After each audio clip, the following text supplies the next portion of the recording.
Cardiovascular training, or what most people call cardio, very important for health, and also, you may not realize it, but also important for performance.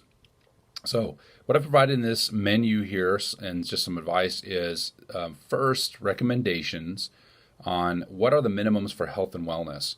And you'll see those reflected in the recommendations of 5 days per week of moderate activity, 30 minutes per session, or more intense sessions 3 times per week. And we're talking about just general health here, not weight loss or anything like that.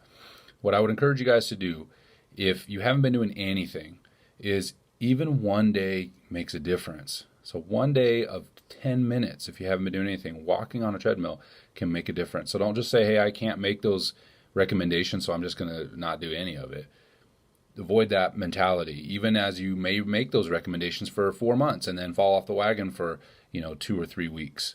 Okay, just get back on, even if it's just one day a week when school gets busy or whatever it is. You can do, whatever you can do is going to make a difference. So in this document as well, this tab in this sheet, the spreadsheet, this training manual for you is some options of how to accomplish those exercise routines. Now, like I mentioned, if you haven't been doing anything, don't try to do 30 minutes a day. Start with 10. It can be something as simple as a walk. And if you haven't been doing anything at all, it might be a slow walk. As you get a little bit more in shape, you could walk a little bit faster. Okay. So you're like, well, I'm not really meaning a moderate activity. It's more like a low intensity. That's okay. Start with what you have. As you start to feel, though, that you're reaching that moderate intensity where you can walk a little bit briskly, that's we can use the talk test as well. So I can be talking to you maybe like this a little bit, but I'm not really out of breath to the point I can't talk to you. That's more like a moderate intensity. Okay, a light sweat. The next thing then would be work yourself up to trying to get that 30 minutes in. Now, the good news is you don't have to do it all in a row. You could do 10 minutes in the morning, 20 minutes at night, or some configuration of 10 minutes each. As long as it's at least 10 minutes, you can configure this general cardiovascular training however you wish, and that can maybe make things more palatable in terms of getting things done. One of my favorite modes of exercise is uphill treadmill walking. So whether that's, when I say uphill, what we're talking about here is inclining the treadmill, so incline treadmill walking, because it's less impactful on your joints.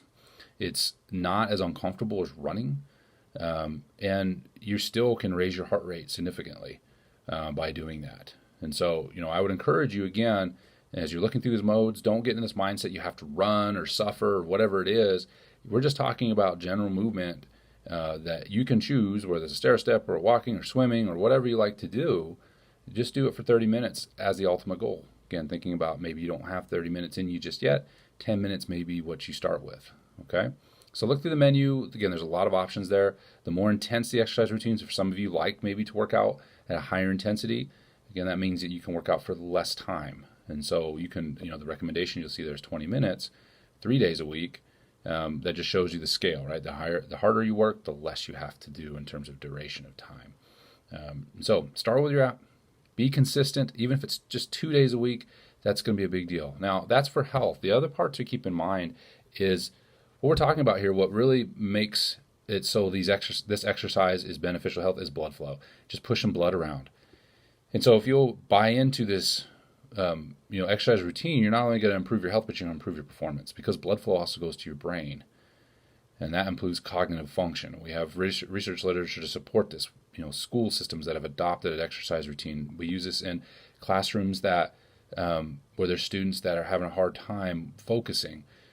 We have active classrooms in the public school system, knowing that blood flow is a significant part of performance. And so if you'll invest in exercising, you'll improve your health, you'll improve blood flow. And if you incorporate small bursts of exercise in between matches, or in between moments that you have where you're resting, like getting up and doing 5 air squats, that's blood flow. And blood flow is going to go to your brain, and blood flow is to your brain means you're going to improve cognitive function as well. Okay, I'm not going to say it's a perfect relationship, but it does improve function. Okay, so I would encourage you, not to just look at this as a health thing. Well, that's very, very important. But you could also look at, cardiovascular training as improvements in brain function as well. You could do your workout right before maybe you go into practice. You'll find you're more relaxed and you have more focused as you start to do your training, assuming that you have your nutrition at least somewhat in order. And I can talk about that a little bit as well. Okay. All right. That's it for now. In about 5 minutes, I know that's probably pushing it as it is. Look at some of the videos regarding intensity as well in this area of the workout. In this area of the plan that I'm providing for you, and that'll help you decide, some of the intensity things. I mentioned the talk test already.